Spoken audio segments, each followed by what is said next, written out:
Son los armaos en las viejas Semanas Santas de los pueblos andaluces, institutos tradicionales que dan tono, sabor y sonido a sus más venerables cofradías, escoltando a los pasos para marcarles el ritmo típico de sus costaleros. Y hay más de 2 siglos y medio de su constancia y asistencia a las procesiones de solera que hacen estación de penitencia en Jaén. Sus albores los encontramos en las cuentas de la Soledad y Santo Entierro, cuando dicen en 1737 que a Juan Pinto, que era la persona a cuyo cargo estaban los armados, se le diesen 50 reales de ayuda de costa. La falta de medios y el deterioro por el tiempo debieron ajar tanto su indumentaria que 70 años después el gobernador de la Cofradía de Jesús Nazareno, don Luis de Alvar, hizo presente, en febrero de 1807, que le parecía regular se quitase la asistencia de los armados a la procesión, pues además de no ser precisa para cosa alguna, habían querido atribuirse en años anteriores un derecho suficiente hasta causar una conmoción y alboroto en 1806 con los individuos de la cofradía. Concurrieron además la poca reverencia que se advierte en los trajes indecentes e irrisibles con que van vestidos. Para precaver estas dificultades, se acordó por la cofradía suprimir la asistencia de los armados, tanto por aquel año como en los sucesivos.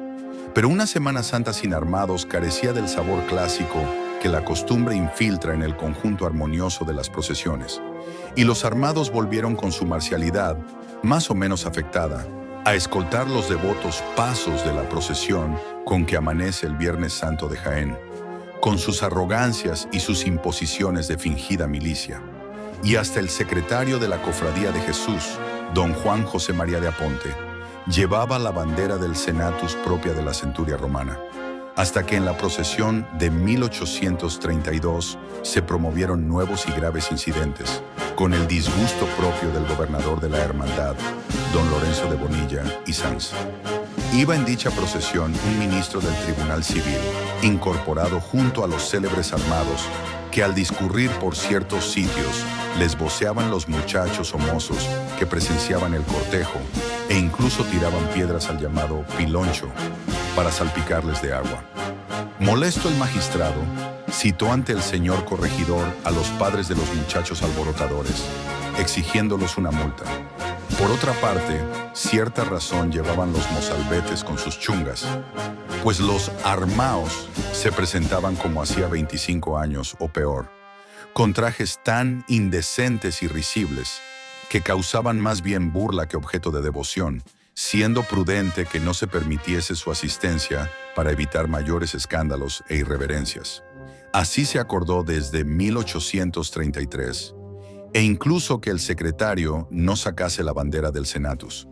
Acabaron, pues, por extinguirse aquellos antiguos armados con tradición de más de un siglo. Pero su ausencia en la procesión se echaba siempre de menos, y para sustituirlos, el secretario de la Cofradía de Jesús, don Joaquín Jauret, fundó en 5 de mayo de 1867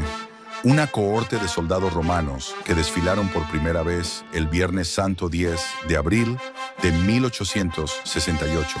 acompañando al Nazareno en su estación por las calles de Jaén.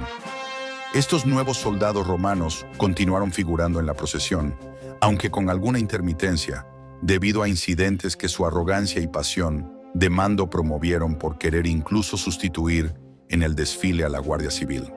Esta fue la causa de que en marzo de 1890, don Tomás Coborrenedo fundase la llamada Congregación de Soldados Romanos,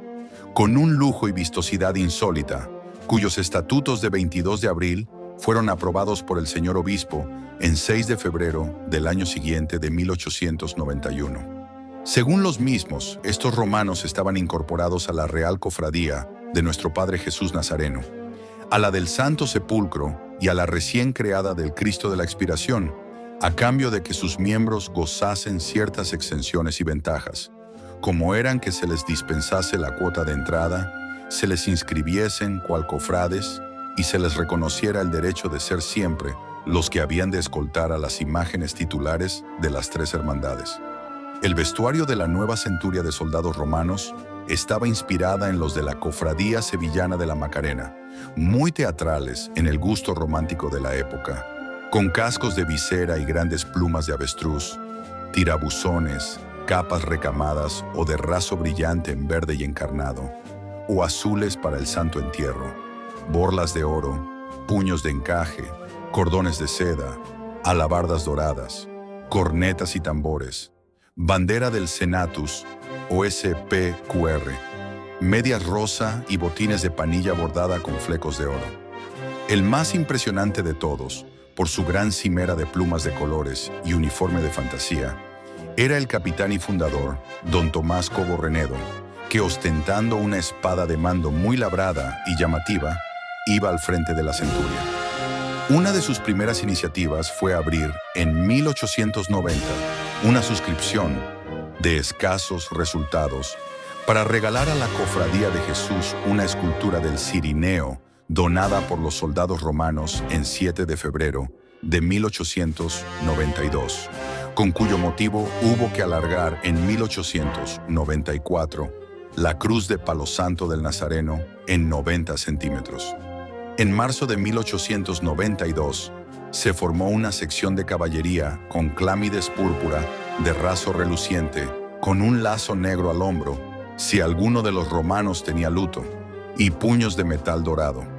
Llevaba un pequeño lábaro o senatus con las iniciales SPQR o Senatus Populus que Romanus, el Senado y el pueblo romano, y despejaban calle al frente de la procesión, sirviendo de anuncio sus toques floreados de vibrantes cornetas. Los soldados romanos visitaban en corporación los sagrarios durante la mañana del Jueves Santo y por parejas daban guardia de honor a los monumentos de ciertas iglesias. Pero todavía el año 1910 hubo como un resurgimiento de los antiguos armados que fundó Jauret en 1867. Se trataba de la escuadra romana llamada de Nuestro Padre Jesús Nazareno, pintoresca agrupación de reducidos elementos, con modestos uniformes de túnicas blancas y franjas horizontales moradas y doradas, flecos de oro, manguitos y cinturones de terciopelo violeta. Los yelmos de latón dorado tenían sus celadas que solían llevar caladas para producir mayor efecto o sensación. Yelmos de los que colgaban por detrás ciertas colas de caballo en crines también moradas, y sujetas al codo izquierdo pequeñas rodelas circulares. Eran conocidos por los zorzales, debido a que solían ser ladrones profesionales de aceituna, muy conocidos de la Benemérita. Su desfile era afectado y petulante, dando lugar a múltiples incidentes con las cofradías por su exceso de celo y ansias de autoridad y mando durante las procesiones. Su vida fue efímera y no pasaría mucho de los 20 años. En cuanto a la congregación de los soldados romanos de don Tomás Cobo, con el transcurso del tiempo se simplificaron sus trajes y acabaron integrándose en la agrupación de cofradías a la que hoy pertenecen. Los soldados romanos son, pues, una tradición fija y constante en la Semana Santa de Jaén, sal y gracia de sus procesiones, sin cuyo aliño perderían su encanto particular. Los oímos ensayar en las noches de febrero y marzo, allá en los confines de la ciudad, como preludio de la Semana Santa, como recuerdo de otras tantas pasadas por nuestra niñez y juventud que nos dejaron su paso de nostalgias inolvidables. Nos asomamos al balcón a verlos desfilar cuando se dirigen con paso marcial y apresurado hacia las parroquias de donde salen las procesiones, como invitándonos a partir corriendo detrás de ellos para ver las emocionantes salidas. O los sentimos regresar a sus cuarteles desconocidos cuando ya los pasos se han encerrado y los penitentes vuelven tarde y cansados de la estación. Queridos soldados romanos, no faltéis nunca a la cita primaveral de la pasión y muerte de nuestro Señor. Escoltadles siempre con vuestras alabardas y marcarles el paso a los costaleros con los clarines y tambores. Vosotros sois como un grito, como una visión a todo color de juventud militante, de música y de fervor perenne detrás de nuestros Cristos, ofreciendo los lanzazos de vuestros clarines cuando las saetas se apagan a los pies desnudos del Redentor. Y si os decimos adiós, adiós en la última procesión, que sea también con la esperanza puesta en que volveréis el año que viene, que volveréis por siempre jamás a poner esa fimbria, esa orilla dorada a los grandes días pasionistas de nuestra inefable Semana Santa de Jaén.